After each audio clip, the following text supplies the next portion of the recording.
Assalamualaikum warahmatullahi wabarakatuh. Selamat pagi, siang, atau malam yang sedang menonton video ini. Di sini atau kali ini kelompok kami dari mata kuliah Praktikum Biokimia akan melaksanakan percobaan apa teman-teman?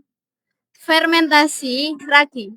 Nah, sebelum memasuki tahap percobaan, alangkah baiknya untuk memperkenalkan, yaitu nama saya Ahmad Rafauzan dengan NPM 130.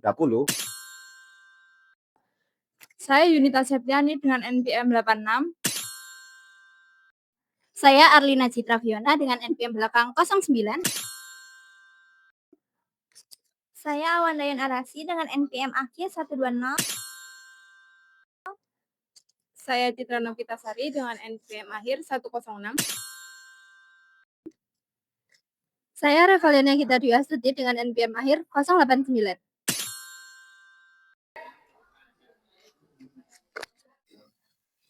Pada praktikum kali ini, kami akan melakukan percobaan fermentasi menggunakan ragi sebagai mikroorganisme yang berperan dalam proses penguraian gula. Tujuan dari percobaan ini adalah untuk yang pertama, mengamati proses fermentasi karbohidrat menggunakan ragi pada beberapa jenis substrat. Yang kedua, mengetahui adanya produksi gas karbon dioksida sebagai hasil fermentasi. Yang ketiga, membandingkan aktivitas fermentasi pada larutan gula, sari semangka, dan sari melon. Menurut Gustiawati tahun 2018 dalam penelitiannya, fermentasi adalah proses penguraian karbohidrat oleh mikroorganisme secara anaerob, atau bisa dibilang penguraiannya itu tanpa memerlukan oksigen yang nantinya akan menghasilkan etanol, karbon dioksida atau CO2, dan energi yang nantinya akan dimanfaatkan oleh mikroorganisme itu sendiri. Dalam proses fermentasi alkohol, glukosa dipecah melalui serangkaian metabolisme menjadi etanol dan CO2 dalam bantuan khamir atau Saccharomyces cerevisiae. Mikroorganisme ini banyak digunakan karena mampu menguraikan gula secara efektif serta aman digunakan dalam industri pangan. Adapun keberhasilan fermentasi dipengaruhi oleh beberapa faktor seperti konsentrasi gula, jumlah ragi, suhu, dan pH lingkungan fermentasi tersebut dilakukan. Dalam melakukan percobaan, kita memerlukan bahan dan alat sebagai berikut. Ada timbangan digital, ragi, balon, larutan gula, sari semangka, sari melon, dan juga 3 labu Erlenmeyer.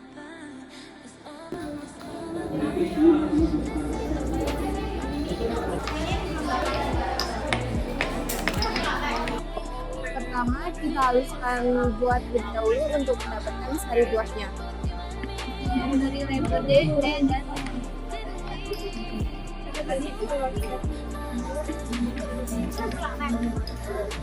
setelah buah dihaluskan, saring buah untuk memperoleh sarinya.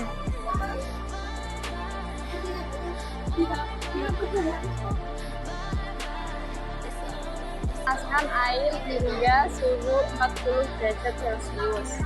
Timbang gula sebanyak 10 gram.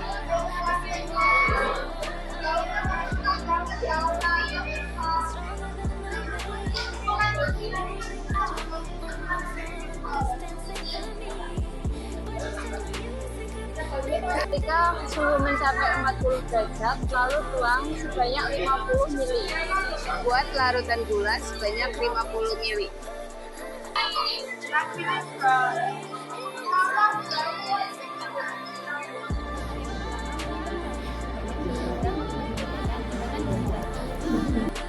Langkah yang pertama, menimbang ragi sebanyak 3 gram dengan menggunakan timbangan digital.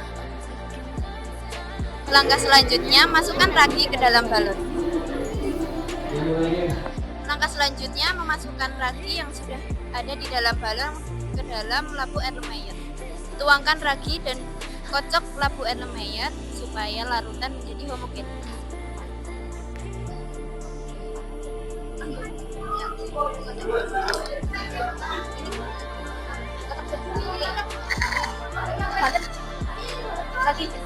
Lagi, pokoknya terus.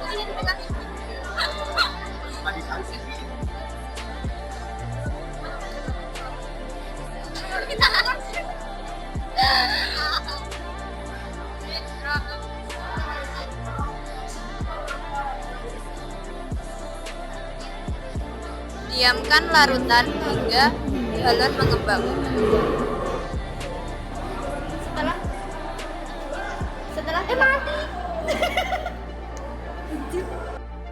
Setelah 30 menit, ukur lingkar balon pada masing-masing percobaan.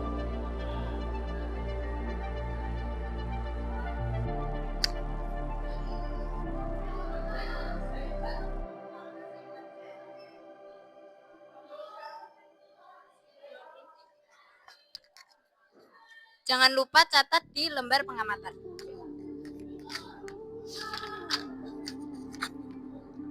Gitu.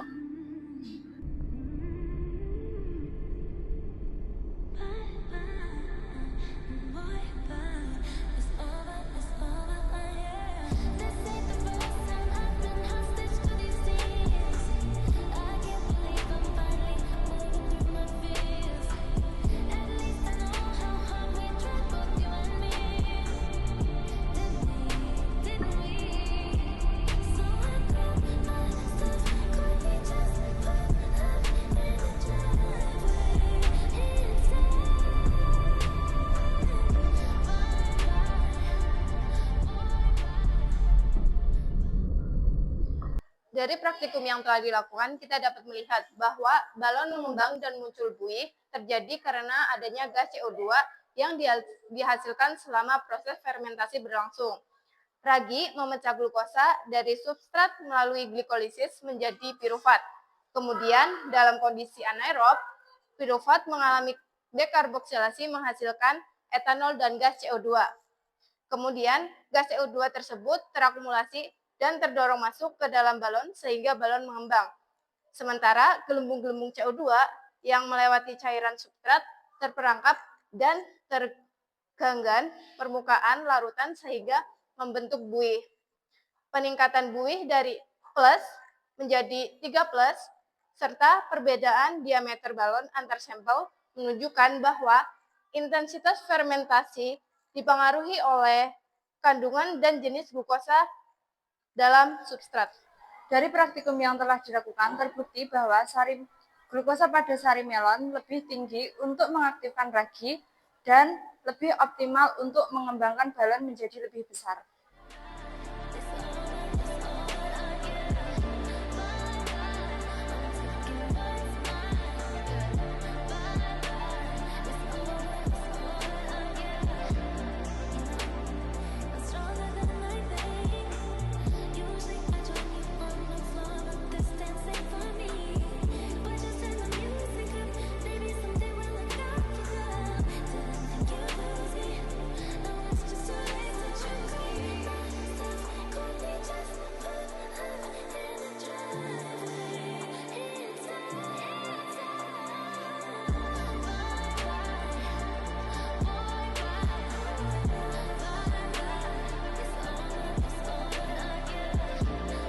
Itu dia praktikum dari kelompok 5. Kami dari kelompok 5 pamit undur diri. Sampai jumpa dan terima kasih.